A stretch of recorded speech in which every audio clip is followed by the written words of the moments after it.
विदेश में जॉब दिलाने के नाम पर पंजाब के दो भाइयों को साकीनाका में बुलाकर की गई लूटमारी। उसके बाद पुलिस ने 8 लोगों को किया गिरफ्तार। जानिए पूरा मामला। मुंबई टीवी, हर खबर सच के साथ। मैं हूं अफजल शेख और आप देख रहे हैं मुंबई टीवी। पंजाब के रहने वाले दो भाई अभिषेक कुमार और हिमांशु कुमार, इनकी शिकायत पर साकीनाका पुलिस स्टेशन ने 8 आरोपियों को गिरफ्तार किया है। आपको बता दें, ये दोनों भाई पंजाब से इसलिए मुंबई आए थे, इन्हें झांसा दिया गया था कि उन्हें इटली में जॉब दी जाएगी और इसी जॉब के लालच में ये दोनों भाई साकीनाका के एक होटल के एयरपोर्ट से करीब है नेक्स्ट एंड रेस्ट, इस होटल में रुके हुए थे। और ये रुकने का कारण ये था कि आरोपी कुछ दिन पहले इन दोनों भाइयों के कांटेक्ट में आते हैं और ये कहते हैं कि हम तुम्हें इटली में जॉब देंगे और इसी जॉब को लेकर आपको मुंबई आना पड़ेगा, क्योंकि मुंबई में इमिग्रेशन ऑफिसर उन्हें मिलेंगे।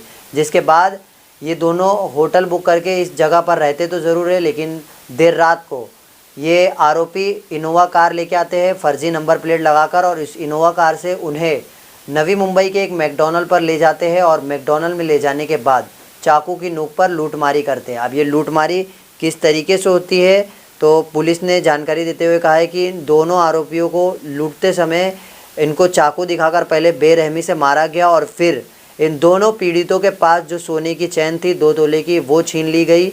मोबाइल फ़ोन और 11,000 अमेरिकी डॉलर, 100 यूरो और कपड़े के 2 बैग, और ऐसे कुल मिला के जो माल मुद्दा था वो था 11,39,00,000 रुपये का।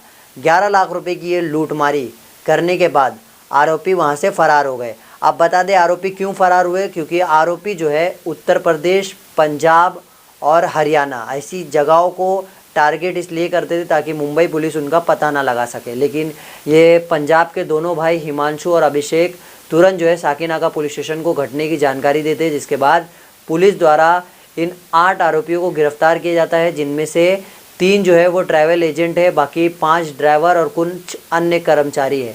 और ये 8 आरोपी जो गिरफ्तार हुए हैं, इनकी पहचान दिल्ली के एक ट्रैवल एजेंट हिमांशु गुप्ता उम्र 23 वर्ष है, हरियाणा के ट्रैवल एजेंट राजीव उर्फ करण वर्मा है जो कि 24 वर्ष है, और पुणे के ट्रैवल एजेंट सौरभ खरात उम्र 25 वर्ष है, और पुणे का एक ड्राइवर प्रतीक शिंदे उम्र 20 वर्ष, पुणे का ही जो है उसका एक साथी है दिनेश सातपुते उम्र 30 वर्ष, इसे भी गिरफ्तार किया है। और ये जो आरोपी है वो भी पुणे का ही है, विशाल थोराट उम्र 31 वर्ष, और एक पुणे का है अनिल शेटे उम्र 31 वर्ष, और महेश गुरुड़ ये भी पुणे का है। मतलब लगभग 5 आरोपी पुणे के हैं। जो तीनों ट्रैवल है वो अलग अलग जगहों के, जैसे बताया दिल्ली और हरियाणा और पुणे। अब इस पूरे मामलात को लेकर डीसीपी जोन 10 के जो है दत्ता नलवड़े जी, उन्होंने क्या जानकारी दी है वो हम आपको सुनाते हैं। लेकिन आप भी सावधान रहे, सतर्क रहे, क्योंकि ये जो 8 आरोपी गिरफ्तार हुए, हम इसकी पुष्टि नहीं करते, लेकिन सोर्स से जो जानकारी मिली उसके अनुसार इनका जाल कुर्ला और ऐसे विभिन्न इलाकों में भी फैला हुआ है। और ऐसे ट्रैवल एजेंट ये अपने चंगुल में फंसाकर, बातों में फंसाकर ये कहते थे कि हम तुम्हें जॉब दिलाएंगे, और ऐसे ही लूटमारी करते थे। अब तक 4 मामलों का खुलासा हुआ है सोर्स से मिली जानकारी के अनुसार, जिनको इन आरोपियों ने शिकार बनाया है। हम आपको सुनाते हैं पुलिस प्रशासन ने क्या जानकारी दी है।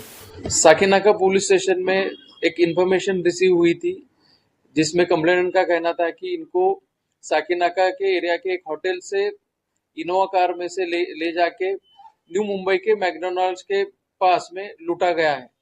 इनसे प्रॉमिस किया गया था कि आपको एयरपोर्ट पे ड्रॉप करेंगे और इमिग्रेशन ऑफिसर को बता के उनके द्वारा आपको फॉरेन में ले जाने की अरेंजमेंट की जाएगी। इसमें हमने एक ऑफेंस दाखिल किया और इस ऑफेंस के इन्वेस्टिगेशन में अब तक हम 8 एक्यूज को अरेस्ट कर चुके हैं, जिसमें से 3 ट्रैवल एजेंट है, बाकी 5 जो है ट्रैवल एजेंट के लिए काम करने वाले लोग हैं।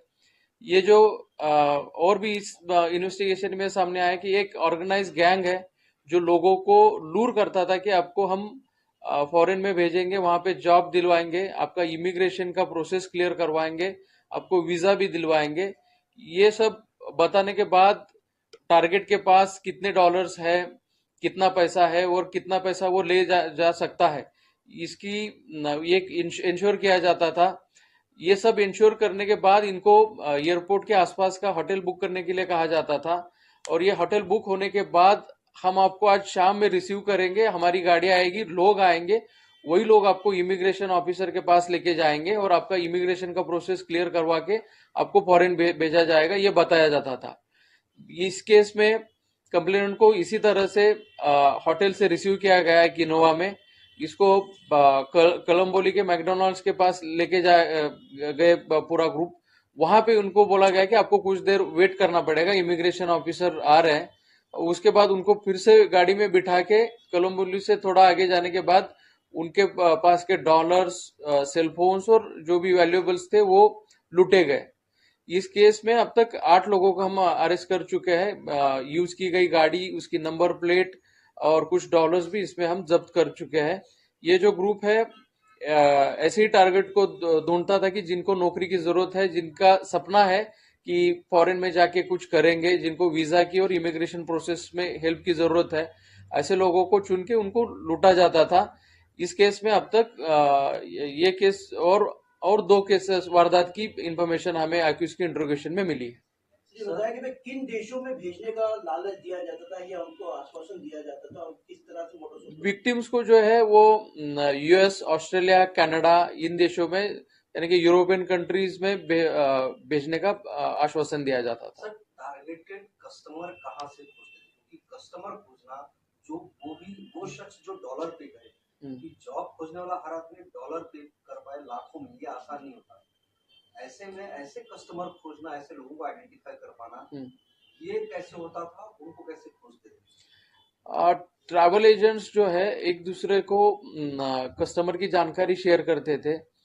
जानकारी मिलने के बाद एक जो ट्रैवल एजेंट है जो हमने लुधियाना से अरेस्ट किया है, वो खुद बात करता था टारगेट से और उसकी फाइनेंशियल एबिलिटी क्या है इसकी जानकारी प्राप्त की जाती थी। इसमें एक मिनिमम कंडीशन होती थी कि आपको कम से कम $10 लाख तो यानी कि इंडियन करेंसी $10 लाख तक की कन्वर्ट करनी होगी। और ये इंश्योर होने के बाद उनसे वीडियो मांगा जाता था कि आपने अरेंज कर लिया है, डॉलर के साथ और पैसे के साथ वीडियो प्रॉपर मांगा जाता था। फिर जब ये इंश्योर होता था कि पैसे आ चुके हैं तब इसको एग्जीक्यूट किया जाता था। जैसे कि आप बता रहे कि लुधियाना यानी पंजाब में या दिल्ली का भी आपने जिक्र किया कि वहाँ के ट्रैवल एजेंट टारगेटेड कस्टमर पूछते थे, तो फिर मुंबई के एजेंट के पास कांटेक्ट करके क्यों भेजते थे? क्या मतलब यहाँ पर उस क्राइम को एक्सक्यूट करना आसान होता था, कस्टमर को बेवकूफ बनाना आसान होता था, इसलिए किसी और सिटी में भेजा जाता था? और यहाँ पर भी ट्रैवल एजेंट कांटेक्ट में हुआ करते थे और एक इंटरस्टेट गाइड की कस्टमर कहीं और आइडेंटिफाई करना है, दिखाना कहीं और है, एक्सक्यूट कहीं और करना है। इस केस में यही सामने आ चुका है कि अगर कस्टमर दिल्ली वगैरह नॉर्थ इंडिया के एरिया के रहेंगे और दूर जाके अगर इसको लूट को एग्जीक्यूट किया जाता है तो उनको लोकल सपोर्ट नहीं मिलेगा, वो कहीं कंप्लेंट नहीं कर पाएंगे और आसानी से ये जो वारदात है वो दब जाएगी। यही एक मोटिव दिखता है इसमें। डॉलर मांगने के पीछे क्या रीजन है? डॉलर के पीछे ये विक्टिम्स को ये बताते थे कि इमिग्रेशन ऑफिसर है वो डॉलर्स में ही पैसे लेंगे, आपको वहां जाके डॉलर ही खर्चने के लिए लगेंगे। तो ये सब चीजों के कारण डॉलर्स में उनको इंडियन रुपीस को कन्वर्ट करने को बोला जाता था। ऐसी तमाम अपडेट से जुड़े रहने के लिए सब्सक्राइब करें मुंबई टीवी। मैं अफजल शेख फिर हाजिर हूँ एक नई न्यूज़ के साथ।